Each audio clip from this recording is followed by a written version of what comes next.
When you think of Black history heroes, a few names probably come to mind.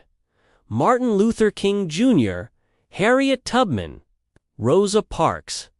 Their stories are monuments, etched into the soul of history and, for good reason. They're testaments to a courage that moved mountains and parted seas of injustice.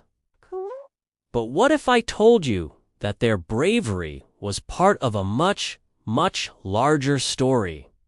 A story that has, for too long, been left in the shadows, its pages practically torn from the history books. What if I told you there are hundreds, if not thousands, of Black heroes you've never heard of? People who transformed our world, broke down barriers, and laid the foundation for every single victory we celebrate today. Today, we're not just telling stories. We are reclaiming history. We're pulling back the curtain on the forgotten architects of freedom, the visionaries, who shattered oppression long before the names we all know became famous. These are the strategists, the founders, the trailblazers, and the martyrs whose sacrifices literally built the world we live in. These are the stories they didn't want you to know. The powerful Black heroes who truly changed the world forever. Our journey starts way back, more than 100 years before the Civil War, with a man who decided that freedom wasn't just physical, had to be spiritual. His name was Richard Allen, and he was born into the brutal reality of slavery in 1760. As a child, he was sold away from his family, a trauma that would forge his resolve for the rest of his life. But even in bondage, Allen had an unquenchable fire for knowledge and faith. He taught himself to read and write. After being drawn to the Methodist Church, his owner, who had also converted, allowed him to purchase his own freedom. So, in 1783, after years of back-breaking extra labor, Richard Allen paid a staggering sum around $2,000 to become a free man. He gave himself a last name, Allen, and stepped into a world still determined to see him as less than human. As a free man, his preaching was so powerful it drew huge crowds. And in 1786, he became a minister at St. George's Methodist Church in Philadelphia. But even in the house of God, racism was everywhere. Black worshippers were segregated and forced into the gallery. The breaking point came when Allen and his friend Absalom Jones were physically dragged from their knees while praying in a whites-only section. It was a humiliating violation that made one thing painfully clear. Even here, they weren't welcome. That moment became a catalyst. Akea knew that to be truly free, Black Americans needed their *own* institutions. In 1787, he and Jones started the Free African Society, a mutual aid group that became a lifeline for Philadelphia's Black community, helping people find work, housing, and education. But Allen's greatest vision was still to come. He dreamed of a church led by and for African Americans. He transformed an old blacksmith shop, and in 1794 opened the Mother Bethel African Methodist Episcopal Church. This wasn't just a new building. It was a revolution. By 1816, Allen had united several other Black Methodist congregations to officially form the African Methodist Episcopal, or AIM Church, the first independent Black denomination in the United States. He was elected its first bishop. Richard Allen didn't just build a church. He forged an institution of Black power and autonomy that would anchor communities for generations to come. While Richard Allen was building a spiritual empire, another free Black man in Philadelphia was building an economic one. His name was James Forten, and his story shatters the myth that Black people were absent from America's story of prosperity. Born free in Philadelphia in 1766, Forten's life was a masterclass in turning skill into wealth and wealth into a weapon for justice. His journey began on the high seas. At just 14, he joined the Continental Navy during the Revolutionary War. His ship was captured, and he spent 7 months as a British prisoner of war. After surviving, he returned to Philadelphia and became a sailmaker's apprentice. This is where Forten's genius took off. He wasn't just a worker, he was an innovator. He mastered the craft and developed tools and techniques that improved how sails for large ships were maneuvered. His talent was so undeniable that when his boss retired, Forten bought the entire business. From his sail loft on the Delaware River, he built one of the most profitable businesses in the city. By the early 1800s, James Forten was one of Philadelphia's wealthiest men, employing an integrated workforce of Black and white workers at a time of deep segregation. But what makes Forten a hero is what he did with that fortune. He saw his wealth as a tool for liberation. He poured his money and influence into the abolitionist movement, fiercely opposing efforts to send free Black people back to Africa. He famously helped persuade the white abolitionist William Lloyd Garrison to take an anti-colonization stance and used his own money to fund Garrison's influential anti-slavery newspaper, The Liberator, Forten didn't just write checks. He published pamphlets, purchased the freedom of enslaved people, and opened his home as a stop on the Underground Railroad. James Forten proved that even in the shadow of slavery, it was possible not only to achieve success, but to use that success to fight for the soul of the nation. More than a century after Forten used his wealth to fight for freedom, another man would use his life. Medgar Evers became a symbol of the immense cost of the civil rights struggler, decorated war veteran who fought for his country abroad, only to be murdered for demanding those same freedoms at home. Born in Mississippi in 1925, Evers grew up surrounded by the brutality of the Jim Crow South. He served in the U.S. Army during World War II, fighting against Nazi tyranny in France and Germany.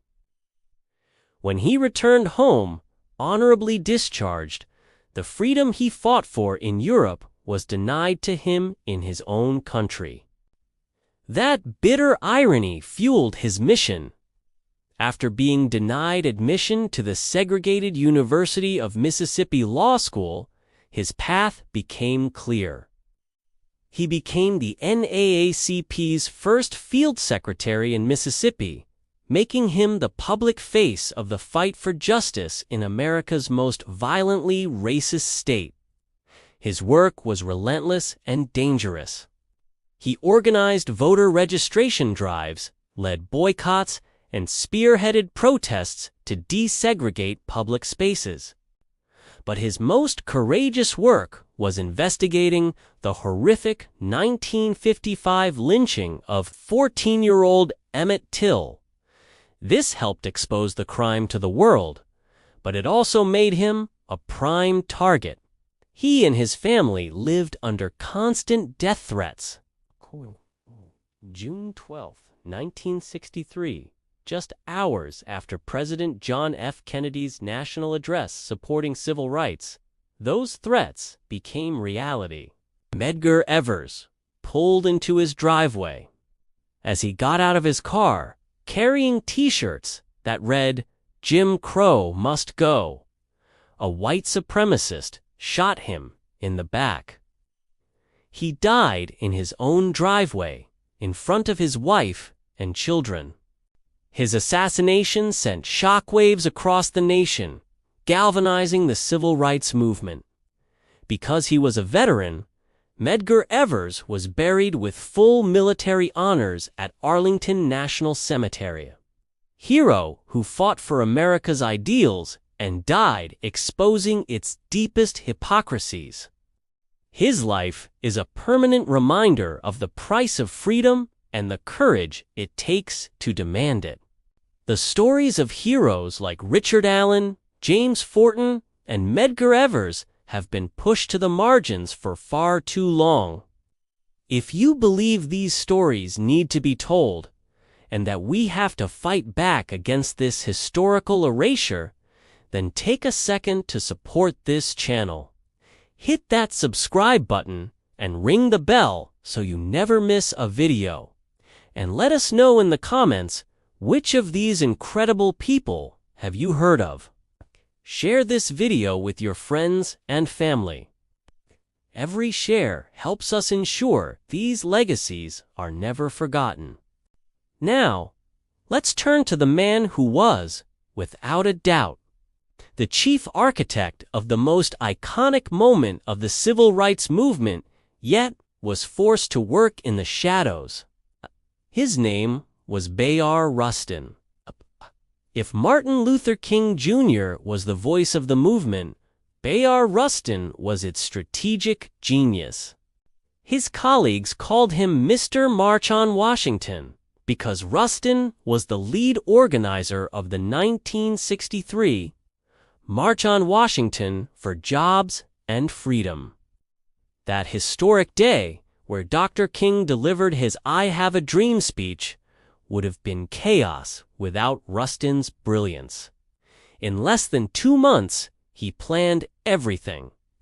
From bus routes and sanitation to the number of sandwiches needed for 250,000 people. So why have so many people never heard of him? The answer is tragic. Bayard Rustin was an openly gay man in an era of intense prejudice. His sexuality, along with a brief communist affiliation in his youth, made him a target. Politicians like Senator Strom Thurmond attacked him, trying to discredit the entire movement. Even some civil rights leaders worried his visibility could be used as a weapon against them.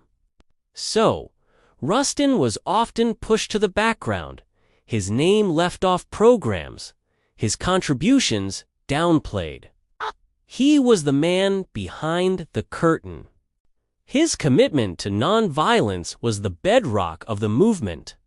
A Quaker-raised pacifist, it was Rustin who traveled to Montgomery in 1956 to teach a young Dr. King the principles of Gandhian nonviolence that would become the movement's defining philosophy. He helped King organize the Southern Christian Leadership Conference (SCLC) and was a trusted mentor. Despite being silenced, Rustin never wavered.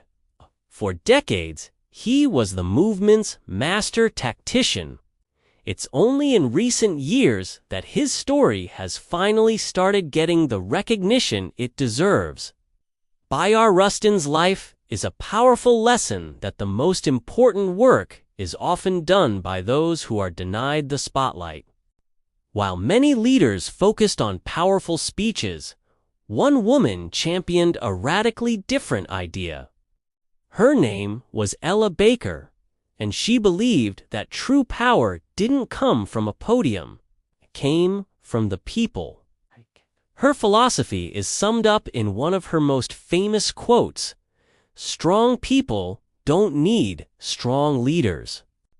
In a career spanning 5 decades, Ella Baker was arguably the most influential woman in the civil rights movement, yet she always rejected the spotlight. She was a field secretary for the NAACP, traveling the dangerous Deep South to build local chapters. She later helped MLK establish the SCLC. But Baker was often critical of the movement's reliance on charismatic, male-dominated leadership.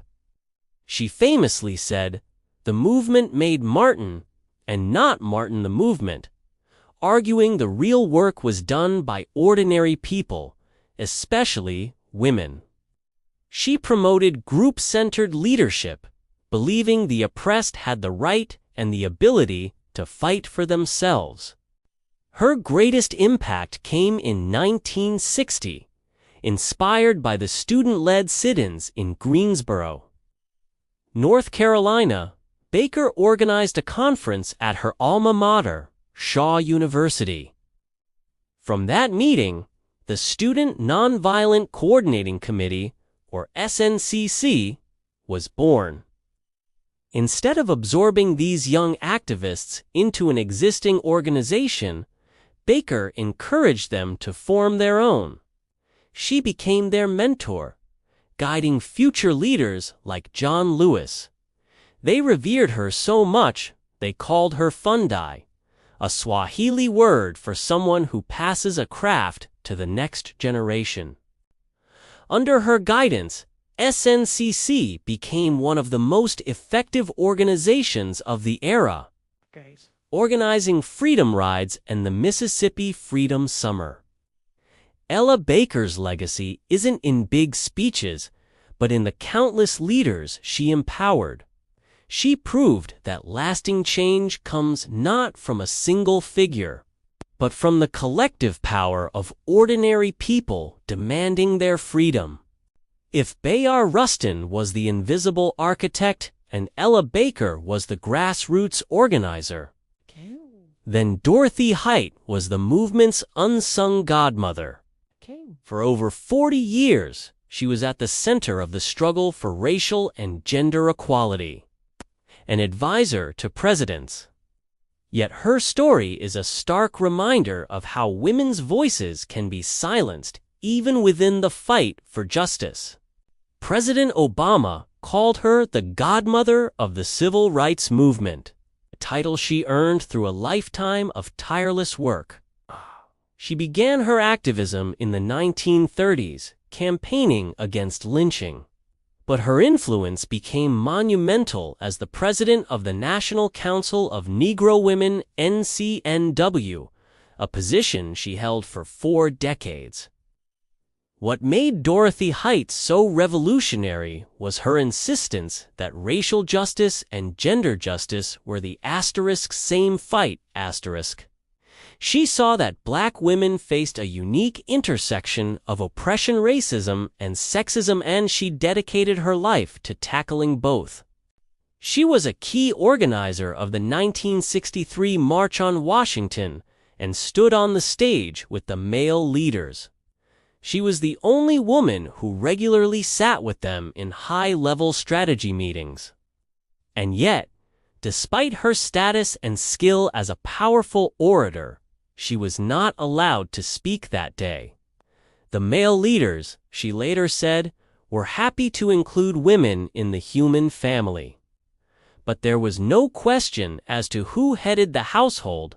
That painful slight highlighted the very battle she was fighting. But Height was never deterred. Her genius was building bridges. She organized Wednesdays in Mississippi, a program bringing white women from the North and black women from the South together to foster understanding across deep divides. She advised multiple presidents, from Eisenhower to Clinton, and received the Presidential Medal of Freedom in 1994. Dorothy Height's quiet, persistent leadership laid the foundation for modern intersectional feminism and serves as a powerful reminder that no one is free until everyone is free. Our final hero pushes the boundaries of what we even consider the civil rights movement, revealing someone who fought on two fronts at once. Her name was Ernestine Eckstein, and she was a black lesbian who became a pioneering leader in the fight for LGBTQ rights. Years before the Stonewall Uprising, in the mid-1960s, when homosexuality was classified as a mental illness, being openly gay could cost you everything.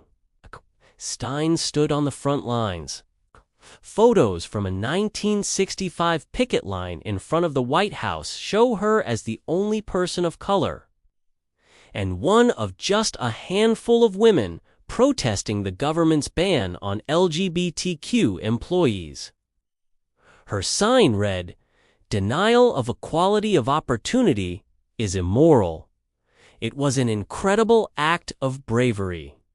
Born in Indiana, Eckstein's activism began with the NAACP in college. When she moved to New York in 1963, she joined the Daughters of Bylitus Dobb, the first lesbian rights organization in the country, and quickly became its vice president. Eckstein was a visionary because she argued that the gay rights movement needed to adopt the tactics of the black civil rights movement, public demonstrations, and political action. While many early gay rights groups favored quiet negotiation, Eckstein pushed for visibility.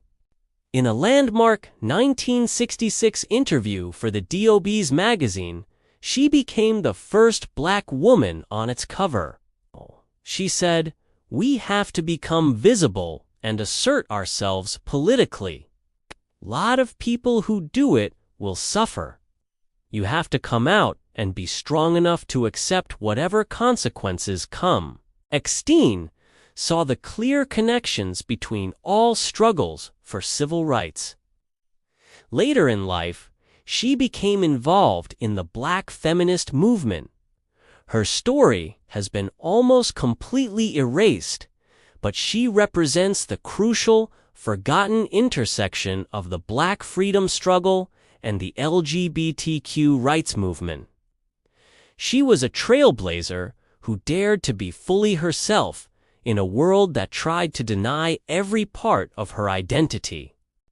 The 7 heroes we've talked about today, Richard Allen, James Forten, Medgar Evers, Bayard Rustin, Ella Baker, Dorothy Height, and Ernestine Eckstein, are just a fraction of the powerful black figures whose stories have been lost or deliberately erased.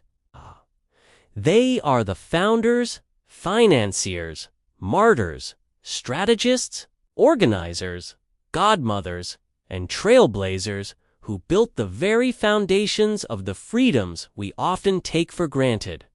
Their lives prove that history isn't just a story of a few great men. It's a vast tapestry woven from the courage of countless people who dared to demand a better world. They fought not only external oppression, but sometimes the prejudices within their own movements. Their struggles were interconnected, their victories were cumulative, and their legacy is our inheritance. Learning these stories is more than a history lesson. It's an act of reclamation. It's how we honor their sacrifice and arm ourselves with the knowledge that change is always possible. Their courage created a blueprint for freedom that continues to inspire the world. If this video opened your eyes, don't let the learning stop here. Share these stories. Talk about these heroes. Let's work together to write them back into the history books where they belong. Thanks for watching.